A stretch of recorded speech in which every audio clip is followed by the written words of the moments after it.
तो जय माता दी दोस्तों, मैं आपका दोस्त मोहित राघव आपके साथ जुड़ रहा हूँ एक और मैच लेकर। अब कवर करने वाले हैं हम RCB versus Chennai super Kings. एक भारत का भूतकाल, एक भारत का वर्तमान। मतलब कैप्टन कूल के सामने होंगे विराट कोहली।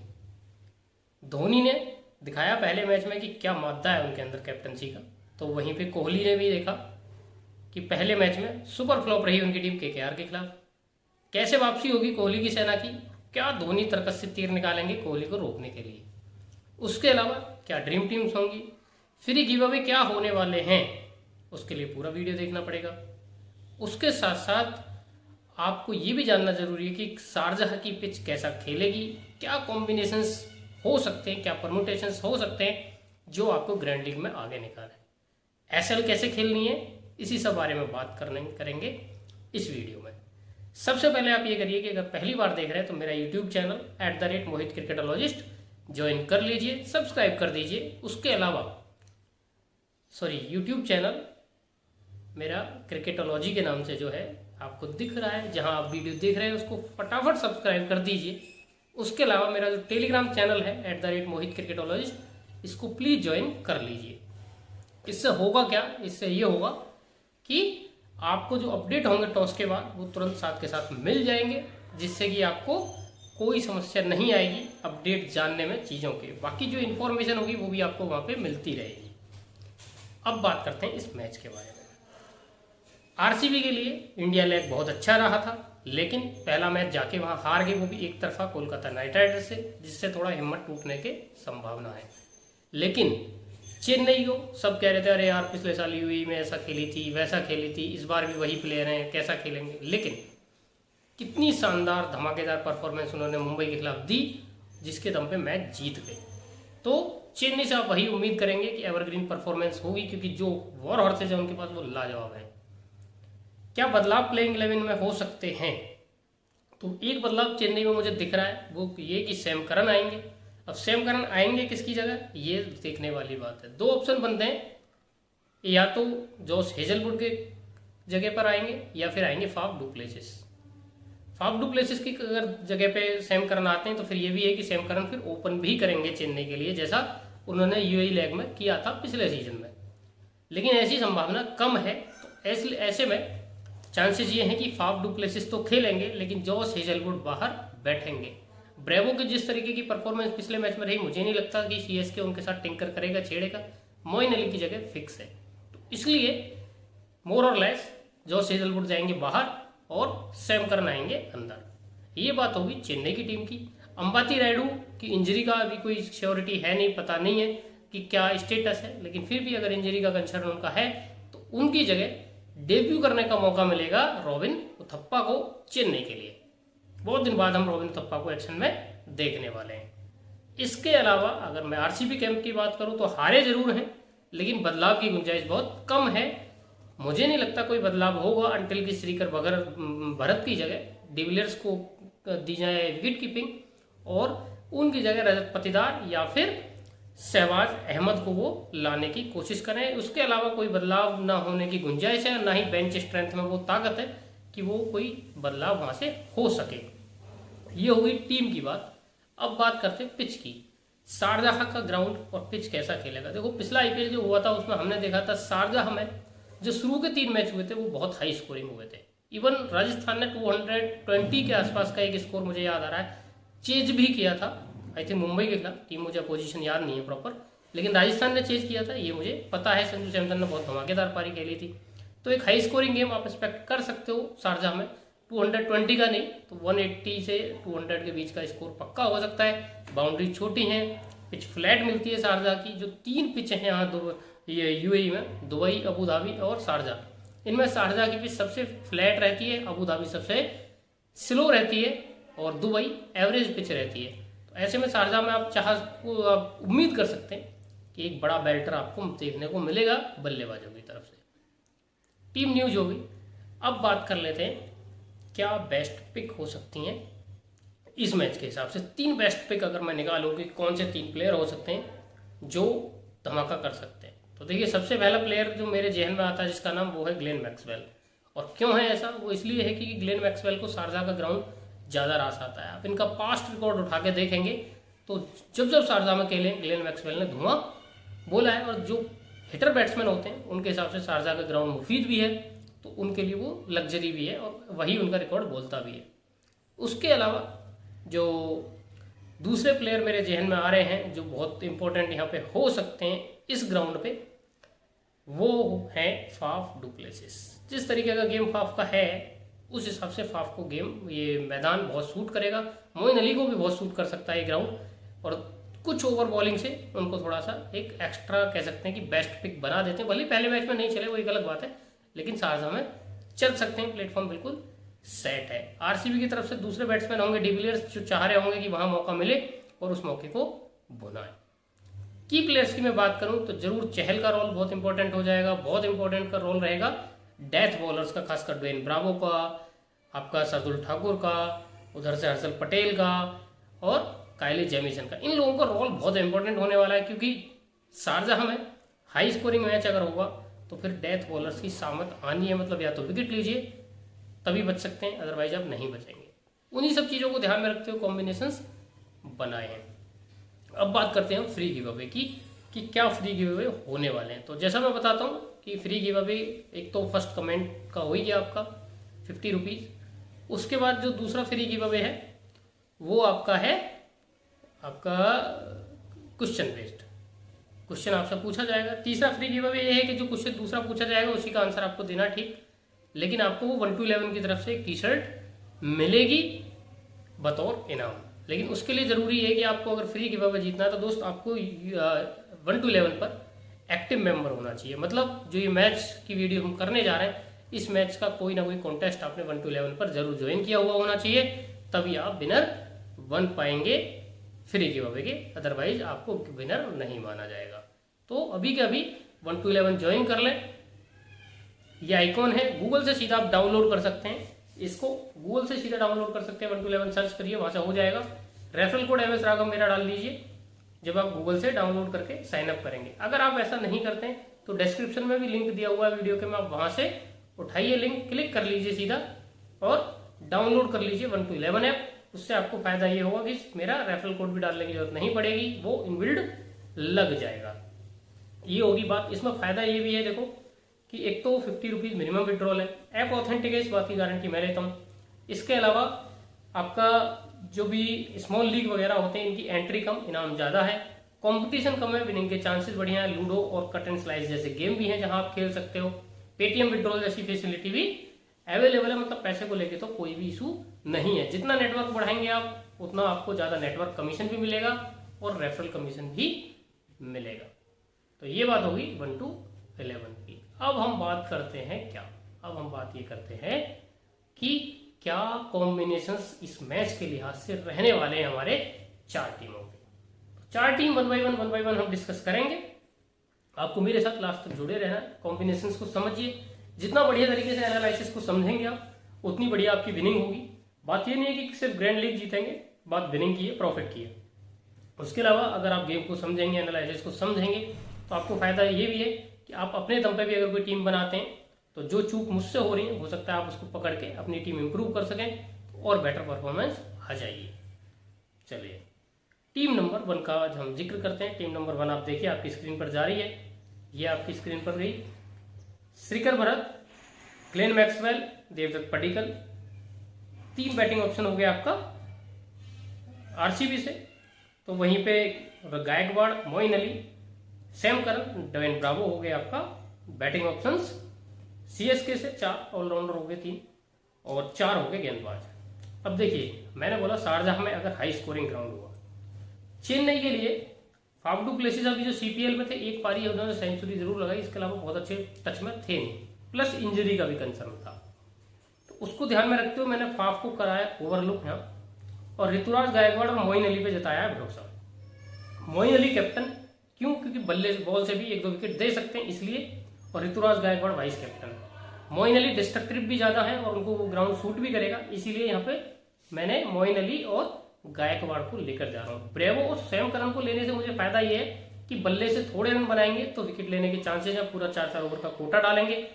एक पावर प्ले में डालेगा, दूसरा डेथ ओवर्स में, तो वहां से कुछ विकेट्स भी मुझे मिल सकते हैं। अगर चेन्नई पहले बैटिंग करती है या चेज करती है, दोनों सिचुएशन में ये टीम आपके लिए काफी मुफीद हो जाएगी। लेकिन अगर डिफेंड करने चेन्नई कहीं जाता है तो फिर और ज्यादा मुफीद होगी, क्योंकि ब्रेवो और सैम करन के का तो नहीं, वो तो पावर प्ले में ज्यादा विकेट लेते हैं, लेकिन ब्रेवो का ये श्योर है कि डेथ में खासकर चेज वाले टाइम पे जब डिफेंड कर रहे होते हैं तो बहुत ज्यादा विकेट्स लेते हैं। मैक्सवेल, पडिक्कल, भरत, इसलिए कि कोहली का फॉर्म बहुत अच्छा जा नहीं रहा है दोस्तों, ये आप भी जानते हैं, ठीक है। पडिक्कल कंपैरेटिवली बेटर फॉर्म में है, सैयद मुश्ताक अली में हमने देखा, फिर आईपीएल में देखा, लीडिंग रन स्कोरर्स में भी हैं इस टूर्नामेंट के, तो पडिक्कल का लेना बनता। मैक्सवेल को ग्राउंड भाता बहुत है इसलिए लिया है। विकेट कीपिंग में मेरे पास ऑप्शन था कि मैं भरत को लेके जाऊं या डिविलियर्स को, लेकिन शारजाह में चूंकि विकेट्स कम गिरने के चांसेज हैं, मेरे ख्याल में 5-6 विकेट पर इनिंग ही गिरेंगे, इससे ज्यादा नहीं, तो ऐसे में भरत के पास ज्यादा मौका होगा रन बनाने का बनस्पत डिविलियर्स के, इसीलिए मैं भरत के साथ ले जा रहा हूं इस टीम में। ऑलराउंडर्स क्यों लिए मैं आपको ऑलरेडी बता चुका हूं, गेंदबाज की बात बता देता हूं। देखिए, क्योंकि मैं डिविलियर्स के ऊपर मिस करके जा रहा हूं किसको, कोहली को अगर मिस करके जा रहा हूं तो फिर पावर प्ले में जो गेंदबाज बॉलिंग करेंगे वो सैम करन और दीपक चहर दोनों यहाँ पे हैं, इसीलिए मैंने दोनों को पिक किया है। सरदुल ठाकुर डेथ में कुछ काम करेंगे, कुछ रन भी बना सकते हैं मौका आने पे, इसलिए इस टीम का हिस्सा है। हर्षल पटेल और चहल दो बेस्ट गेंदबाज आरसीबी से, और हर्षल पटेल भी चूंकि पावर प्ले में गेंदबाजी करते हैं और वहां फाफ डू प्लेसिस मिसिंग है, दैट्स वाई ये यहाँ पे हैं, और युजवेंद्र चहल करेंगे मिडिल ओवर्स में, मतलब जो डिस्ट्रक्शन टॉप पे होना होगा वो हो जाएगा उसके बाद, इसलिए इस टीम का हिस्सा युजवेंद्र चहल है। तो इस तरीके से ये कॉम्बिनेशन पहला आपका बना है सोच समझ के। अब बात करते हैं टीम नंबर 2 की। टीम नंबर 2 में क्या बदलाव हुए? बदलाव ये हुआ कि एक ऑलराउंडर सैम करन को कम किया गया और यहाँ पे लेकर आया गया फाफ डू प्लेसिस को, और फाफ डू प्लेसिस को लाया तो वहीं पे मैं लेकर आया देवदत्त पडिक्कल की जगह विराट कोहली। मतलब जो बिग थ्री हैं आरसीबी के, डिविलियर्स, मैक्सवेल, विराट, तीनों इसमें हैं। और डिविलियर्स वाइस कैप्टन इसलिए हैं इस टीम के कि शारजाह जैसे ग्राउंड पे अगर 30 बॉल भी उनको खेलने को मिल गई, मतलब 30 बॉल इनिंग भी अगर मिल गई खेलने को, इतना मौका मिल गया, 12-13 ओवर तक भी बैटिंग करने आ जाते हैं, तो एक 60-70 रन की पारी आपको फटाफट दे जाएंगे। ये काबिल डिविलियर्स की है, इसलिए वाइस कैप्टन भी एबी डिविलियर्स इस टीम के रहेंगे। फाफ डू प्लेसिस और ऋतुराज गायकवाड़ की अगर टॉप पे विकेट नहीं गिरे तो इन दैट केस ये काफी इंपॉर्टेंट हो जाएंगे दोनों, इसलिए इनको रखा गया है। ब्रेवो केस में ऑलरेडी बता चुका हूँ, पिछली पारी में हमने देखा कि 8 बॉलों पे 23-24 रन देखे थे। शारजाह में इनके हुनर को धोनी ज्यादा अच्छे से इस्तेमाल करना चाहेंगे, अगर स्टार्टिंग में बढ़िया पार्टनरशिप मिल जाती है तो top of the order promotion भी दिया जा सकता है ब्रेवो को, इसलिए यहाँ पे कैप्टन प्लस क्रूशियल ओवर, जो सबसे ज्यादा क्रूशियल ओवर मैच के होने वाले हैं वो ब्रेवो डालेंगे। विकेट टेकिंग हमेशा से रहे हैं, सबसे ज्यादा विकेट T20 में दुनिया भरी में अगर किसी के नाम है तो उस खिलाड़ी का नाम है ड्वेन ब्रावो, इसलिए यहाँ पे कैप्टन भी है। मोइन अली बैटिंग बॉलिंग दोनों से यूजफुल रहेंगे, रखना बनता है। सरदुल ठाकुर का केस ऑलरेडी मैं आपसे डिस्कस कर चुका हूं। उसके अलावा 3 बॉलिंग ऑप्शंस मैं यहाँ पे लेके जा रहा हूँ आरसीबी से।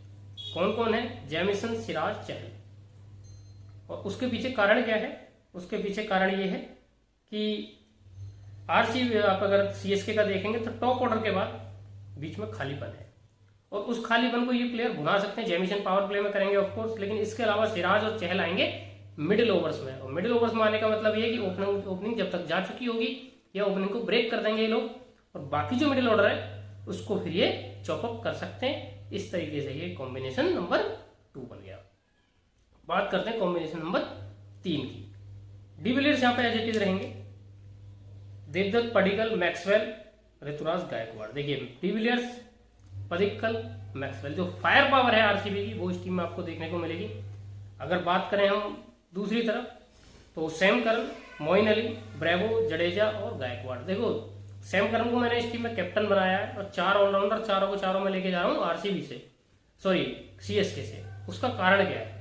उसका कारण ये है कि सैम करन अगर कैप्टन में बना के जा रहा हूं तो कहीं ना कहीं मैं थॉट ये लेके जा रहा हूं बैक ऑफ द माइंड कि इनको ओपन कराया जा सकता है।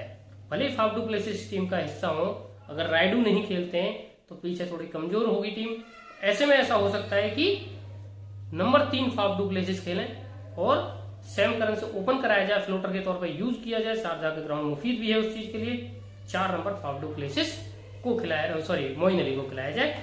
इसलिए सैम करन यहाँ पे मेरे कैप्टन रहेंगे कि 3-4 ओवर तो उनके श्योर हैं ही बॉलिंग से, बॉलिंग कंसर्न नहीं है। बात है कि बैटिंग से कितना चांस मिलेगा, और अगर मान लो ओपन नहीं भी कराया जा सकता है तो भी फिनिश करने के लिए गेम को प्रमोशन मिल सकता है, अपने से ऊपर भेज सकते हैं धोनी इनको।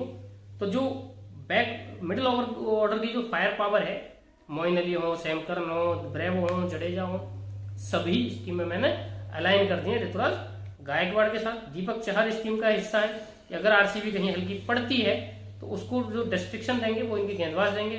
तो जितने बॉलिंग ऑप्शन सीएसके से बन रहे हैं वो मैंने सारे इस टीम में डाल दिए हैं। एकमात्र हर्षल पटेल को मैंने रखा है डैमेज करने के लिए सीएसके को। अगर मैच सीएसके की तरफ जाता है तो ये कॉम्बिनेशन आपको काफी आगे ले जा सकता है। टीम नंबर 4 पे आ जाते हैं। टीम नंबर 4 इसका ऑल्टरनेट वर्जन बनाया है कि अगर डिस्ट्रक्शन जो है वो कहीं ना कहीं सीएसके का हो गया, आरसीबी ने कर दिया, तो कौन करेगा और कैसे करेंगे। देखिए, जब भी हाई स्कोरिंग गेम होता है एक बात हमेशा ध्यान में रखिए, कभी 4 बैट्समैन नहीं चलते, 2 बैट्समैन मतलब एक पार्टनरशिप चलती है हमेशा, जो बड़ी पार्टनरशिप जाती है और उसके दम पे बड़े स्कोर खड़े होते हैं। तो ऐसा नहीं है कि 200 रन खड़े करने के लिए आपको 5 बैट्समैन चाहिए होंगे, नहीं, आपको 180 170 खड़ा करने के लिए 5 बैट्समैन चाहिए होते हैं। ये बात हमेशा समझ लेना। आपको 200 के लिए सिर्फ 2 बैट्समैन चाहिए होते हैं, जो कि एक बढ़िया पार्टनरशिप हमेशा लगाते हैं और उसके दम पे आगे निकल जाता है मामला। तो इसीलिए यहाँ पे कोहली और पडिक्कल केवल 2 ही बैट्समैन लेके जा रहा हूं मैं। कोहली मेरे एज ए बैट्समैन इस टीम में खेलेंगे, तो पडिक्कल वाइस कैप्टन मेरे टीम के रहेंगे, क्योंकि फायर पावर भी पडिक्कल के पास आज की डेट में ज्यादा है कोहली से। 4 ऑप्शंस में लेके जा रहा हूं आपका सीएसके से, और 4 ऑप्शंस क्या है। कैप्टन धोनी ठीक ठाक लेवल लगे थे पहले मैच में, हालांकि बड़ी पारी नहीं खेल पाए। सुरेश रैना, ओल्ड हॉर्सेज जो है उन्हीं पे दांव लगाया है, रायडू और जडेजा। देखिए, रायडू का केस अभी कॉम्प्लिकेटेड है, लेकिन मैंने अभी लिया है, मैं नहीं मान के चल रहा हूँ कि रायडू बाहर होंगे, लेकिन फिर भी अगर बाहर हुए तो जो रिप्लेसमेंट आएगा मोस्ट प्रोबेबली रॉबिन उथप्पा आएंगे, तो वो रिप्लेसमेंट देखेंगे, वरना तो फिर रायडू है ही। वानितु हसरंगा को पहली बार मौका दिया मैंने 4 टीमों में। उसके अलावा पूरी बॉलिंग लाइनअप में लेके जा रहा हूँ आरसीबी की, आरसीबी भी बेकरार होंगी, काहे के लिए वो बेकरार होंगे, वापसी के लिए। और ये टीम कब काम कर सकती है मैं बता दूं, अगर आरसीबी पहले बैटिंग करके बड़ा स्कोर खड़ा कर दे, मतलब 200 प्लस नहीं तो 180 प्लस 190 प्लस का स्कोर खड़ा कर दे, तो सीएसके के पास थोड़ा सा इसको चेज करने का प्रेशर होगा। और उसमें जो बॉलिंग है आरसीबी की, अगर वो ऋतुराज और फाफ को निकाल देती है जल्दी, तो फिर मिडिल ऑर्डर पे प्रेशर आ जाएगा। ये मिडिल ऑर्डर अब उतना सक्षम नहीं है कि 200 चेज कर सके, तो 20-30 के कंट्रीब्यूशन इनकी तरफ से आएंगे और वो फिर भी मैच नहीं जीत पाएंगे। और कहते हैं कि प्रेशर में विकेट्स ज्यादा गिरते हैं, तो ऐसा हो सकता है कि सीएसके एकदम प्लॉट लूज कर दे और ज्यादा विकेट्स गिर जाएं। इसी वजह से यहाँ पे हमने सारी बॉलिंग पावर को ले रखा है आरसीबी से। तो ये इस टीम का फॉर्मूला था बनाने का। कैप्टन काइली जेमिसन, क्योंकि अगर फाफ को मिस कर रहे हो आप, ऋतुराज को मिस कर रहे हो, मोइन अली को मिस कर रहे हो, मतलब टॉप 3 जाएगा। और पावर प्ले में बॉलिंग कौन करेगा, जेमिसन एंड चहल। जेमिसन के पास कुछ बाउंस ज्यादा है, बढ़िया बाउंस एक्सपेक्ट करते हैं, कुछ गति ज्यादा है, तो इसलिए अर्ली डैमेज कर सकते हैं, ये अनसेटल कर सकते हैं, इसीलिए इस टीम का कैप्टन है। तो ऑल इन ऑल ये आपकी 4 टीमें होगी। इनमें जो बदलाव आपको ठीक लगे वो आप कर सकते हो, मेरी तरफ से आप स्वतंत्र हैं, आजाद हैं। मैं आपको बता दूंगा जो भी बदलाव होंगे, टेलीग्राम ज्वाइन कर लीजिए। जाते जाते रिस्की पिक्स की बात और कर लेते हैं इस मैच के लिहाज से, कौन सी खिलाड़ी हो सकते हैं जिन पर रिस्क लेना आपके लिए ग्रैंड लीग में मुफीद हो सकता है। वानितु हसरंगा, क्योंकि पिछले मैच में फेल होने के बाद काफी सिलेक्शन रेशियो उनका कम हो गया। Moeen Ali as a captain काफी ठीक पिक रहेंगे। सुरेश रैना एक बढ़िया पिक रह सकते हैं। उसके अलावा आप कह सकते हैं कि आरसीबी कैंप में युजवेंद्र चहल या मोहम्मद सिराज में से कोई एक बढ़िया चल सकता है, ऐसी मुझे फीलिंग आ रही है। तो ये कुछ ग्रैंड लीग पिक हैं, बाकी बात हम कर चुके हैं। कल 2 मैच होने वाले हैं, तो दोनों मैचों की वीडियो आएंगी, इसलिए चैनल से जुड़े रहें, सब्सक्राइब करके जाएं, टेलीग्राम ज्वाइन कर लें। मैं आपसे मिलता रहूँगा हर मैच के साथ। अभी के लिए विदा दीजिए, टाटा बाय बाय, जय माता।